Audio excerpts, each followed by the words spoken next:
নমস্কার বন্ধুরা, শুভ সকাল। সকলে কেমন আছেন? আশা করব নিশ্চয়ই সকলে ভালো আছেন, আমরাও ভালো আছি। আর সকালবেলার এই যে বাসি কাজ শুরু হয়ে গেছে, আমাদের সংসারী মহিলাদের যা কাজ নিত্য সেটা দিয়ে শুরু করে দিয়েছি। তো অনেক দিন পরে পরে ভিডিও আসছে, কারণ আমি এই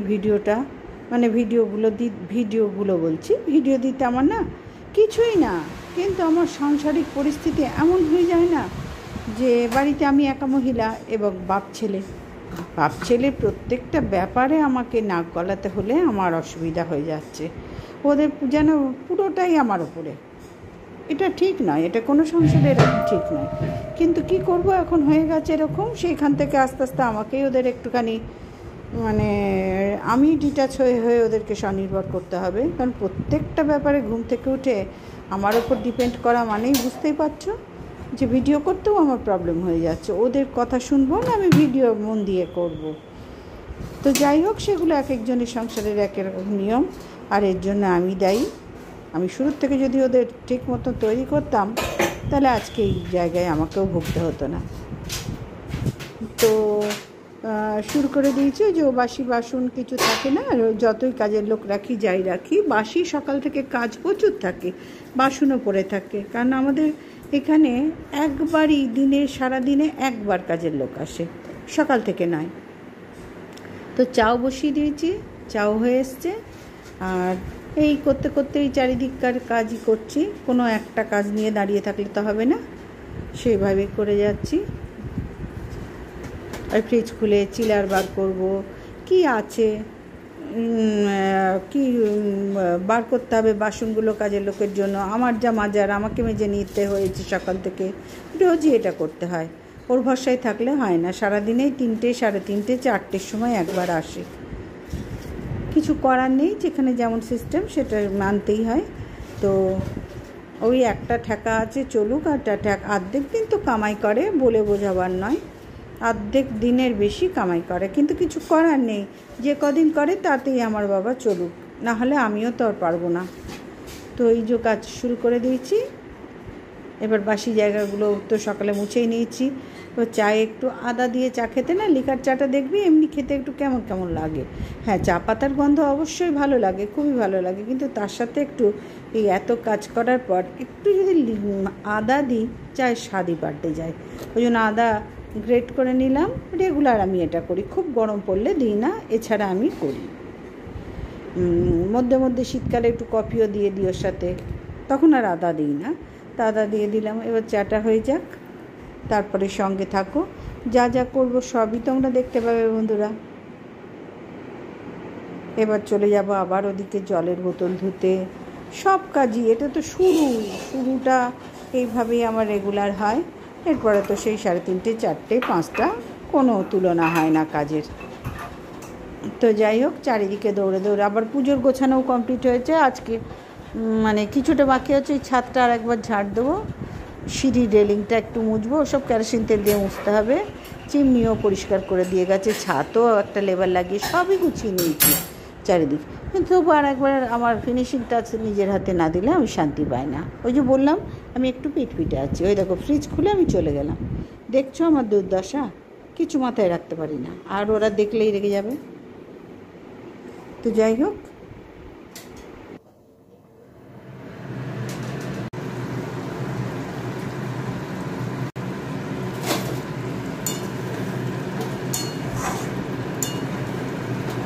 এবার আলু, চিংড়ি আর কাটি কচু দিয়ে একটা ডালনা করে রাখছি, দুবেলার হয়ে যাবে।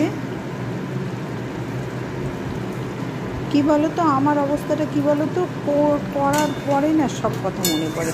এক নাগারে করে যায় তো, যে তুফান মেল, আগেকার দিনে তুফান মেল বলে একটা মেল ছিল, গানের মধ্যে কানন দেবীর, সেই আমার তুফান মেল। আমি এক নাগারে শুরু করে দিই, তো তখন কেউ যদি ডাকে বা কোথাও ধাক্কা খেলাম বা কী করছি, আর ডোন্ট কেয়ার। একদম সন্ধ্যেবেলায় যখন একটু রেস্ট নিই, তখন সব আস্তে আস্তে আস্তে, আরে এইখানটা তো ব্যথা করছে, আরে ওই কাজটা তো করিনি, ওইটা তো বলতে ভুলে গেছি, ওরা যে কী বলছিল বাপ ছেলে, আমি তো তখন আর শুনিনি, দাঁড়াইনি।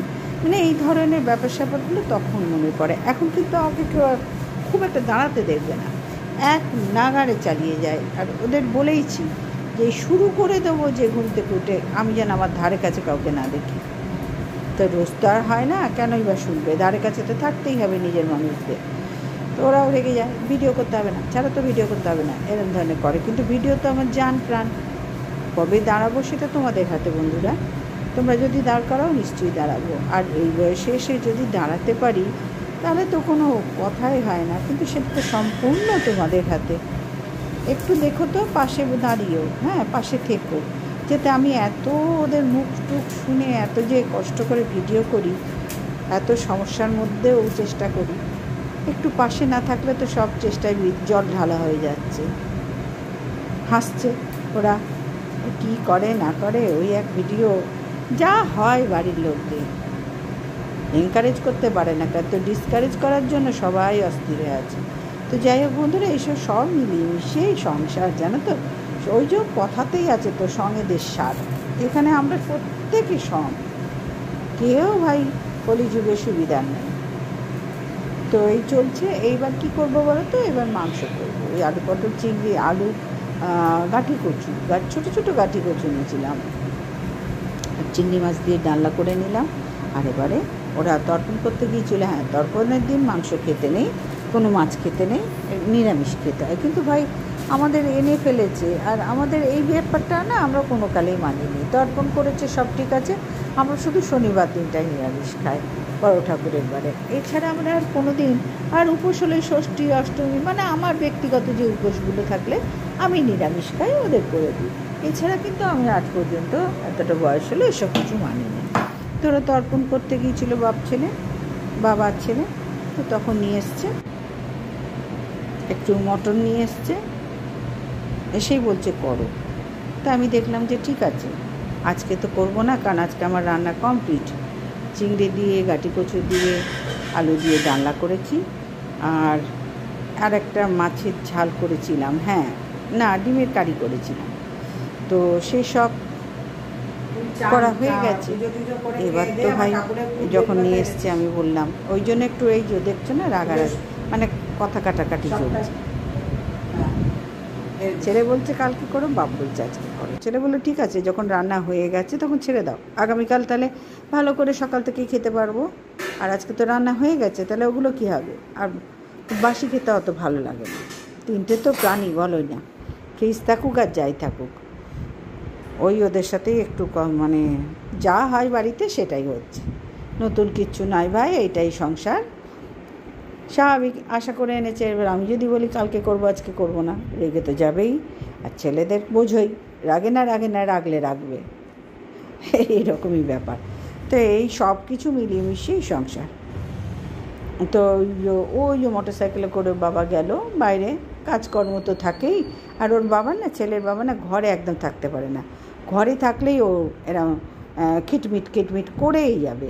তার থেকে বাবা বাইরে বন্ধুদের কাছে থাকুক, কাজকর্ম করুক। বাইরে তো প্রচুর কাজ করতে হয় না, সব কাজই তো ওরাই করে। বাইরের কাজ তো আমাকে আগে একটু করতাম, দোকান টোকান যেতাম, বাজারে যেতাম, কিন্তু ইদানিং আর একদম বন্ধ হয়ে গেছে। সেই জন্যই ও বাইরে যেখানে কাজ করে একটু তো হবেই ব্যস্ততা, সেখানে যাওয়ার জন্য। তো বেরিয়ে গেল। এবার ছেলেকেও খেতে দিয়ে দিয়েছি। আবার ঠাকুর ঘরও দেখে নাও তোমরা, হাই উঠছে জানো তো, এই ভয়েস রেকর্ড দিয়ে বসে যদি দিই না হাই, ওই জন্য আমি একদম ভালোবাসি। যাই হোক, মাংসর গোছ করা হয়ে গেছে, মটন।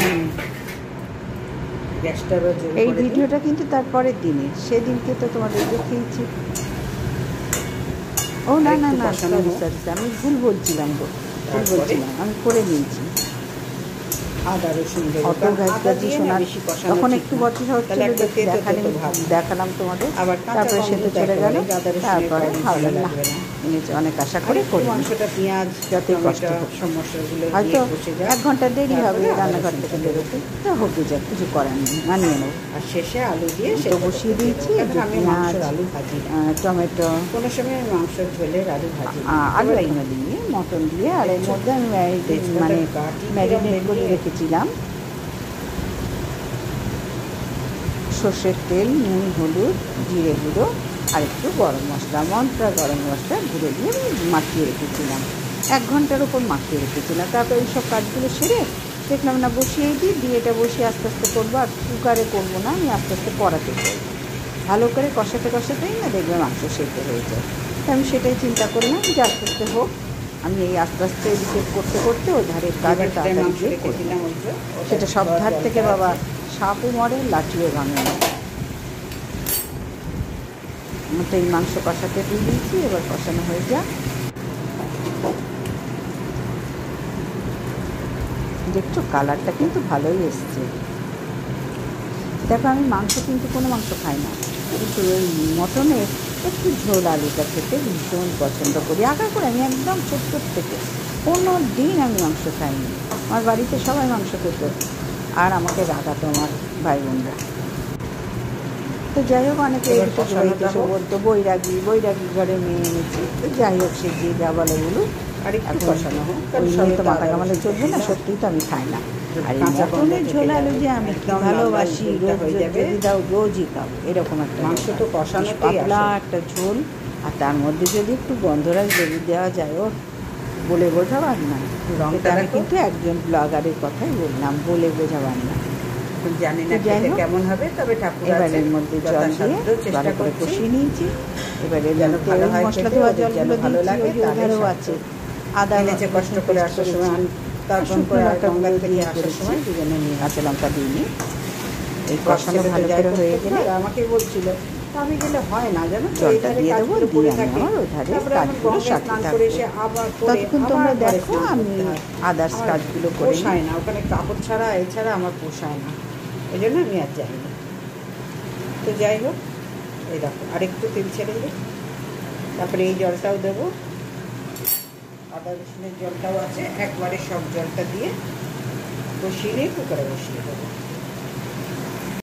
এবার ঘর পড়ে আছে, ঘরগুলো বিছানাগুলো তুলবো, তুলে ঘরদোর ঝাড় দেবো, মানে গোছাবো সব। এমনি ঝাড়াঝুড়ি সমস্ত হয়ে গেছে, আর এই পাপোশগুলো কাচবো, তাহলেই হবে। আর গোছাবো রোজ কাজ যেটা, এই ঘরেও তাই, সব ঘরেই তাই।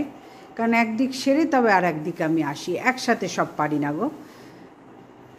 ঘর পরিষ্কার করতে গেলে ওদিকে রান্না পুড়ে যাবে, গ্যাস কমিয়ে কমিয়ে করতে হবে। এখন অবশ্যই গ্যাস কমিয়েই আমি এসেছি, মাংসটা গ্যাস কমিয়ে দিয়ে এসেছি যাতে ভালো করে সেদ্ধ হয়। আর সবই পড়ে আছে, কাঁচাও হয়ে গেছে। তা করি, তারপর দেখাবো তোমাদের সাথে, শেয়ার করব। ততক্ষণ একটু জল খাবো, প্রেশারের ওষুধ খাবো, একটু পান মুখে দেবো, দিয়ে আবার নেক্সট কাজগুলো করব।